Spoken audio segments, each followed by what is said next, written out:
जब बार बार हम ये कहते हैं कि जी मईशत को हमने सही सिंध पर डाल दिया है, ये बजट जो है ये बिल्कुल ठीक बना है, ये आवाम दोस्त बजट है, लेकिन आवाम को कोई रिलीफ नज़र नहीं आता।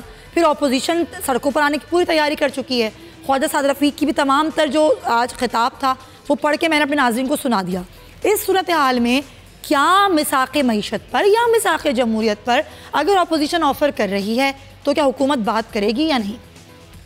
देखिए सुनिए, बात ये है, ये जो मिसाक़ जमहूरियत, मज़ाक़ जमहूरियत, मिसाक़ मईशत, ये तो अपोजिशन जो ख़ास तौर पर नून लीग है, ये इनके आपकी आपस में ही जूतों में दाल बट रही है। आप देख लीजिए इनके अंदर किस तरह की आप रिफ्ट देख रही हैं। पार्टी पहले ही आपको पता है कि इनका लीडर करप्शन लूटमार में अंदर पड़ा है, जो बाकी बाहर पड़े हैं।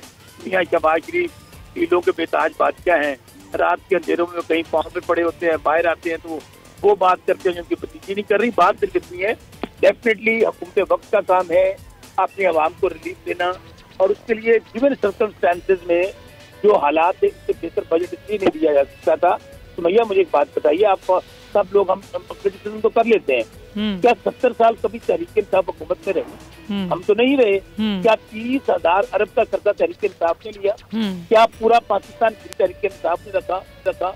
अंदाजा कीजिए कि हमसे तनकीद करने वाले पहले अपने गिरफ्तार में क्यों नहीं झांकते? क्या हमारे प्राइम मिनिस्टर ने जब से आए हैं उन्होंने तो एक दिन छुट्टी नहीं की, वो तो जंगी बुनियादों पर पाकिस्तान के इदारों को बेहतर करने के लिए लगे हुए हैं, मैशत को बेहतर करने के लिए लग रहे हैं, और हम हमारे दोस्त ममालिक के साथ इन्वेस्टमेंट कर रहे हैं, वो हमारे साथ कारोबार करने के लिए तैयार है। ओवरनाइट इनके इसराफ नहीं आने, लेकिन ये जो कुछ कर रहे हैं ये जो अपोजिशन जमात है, सिर्फ और सिर्फ इनको इस बात में गर्ज नहीं है कि जरूरत है, महंगाई है या बेरोजगारी है। ये तो अपना रोना रो रहे हैं, आल माल औलाद बचाने के लिए, अबू बचाओ बचाने प्रोग्राम के लिए ये सारे आप प्रेशराइज कर रहे हैं।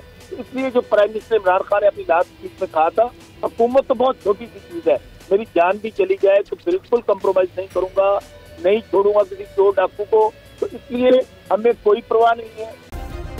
सब्सक्राइब करें और बेल दबाएं ताकि कोई खबर रह न जाए।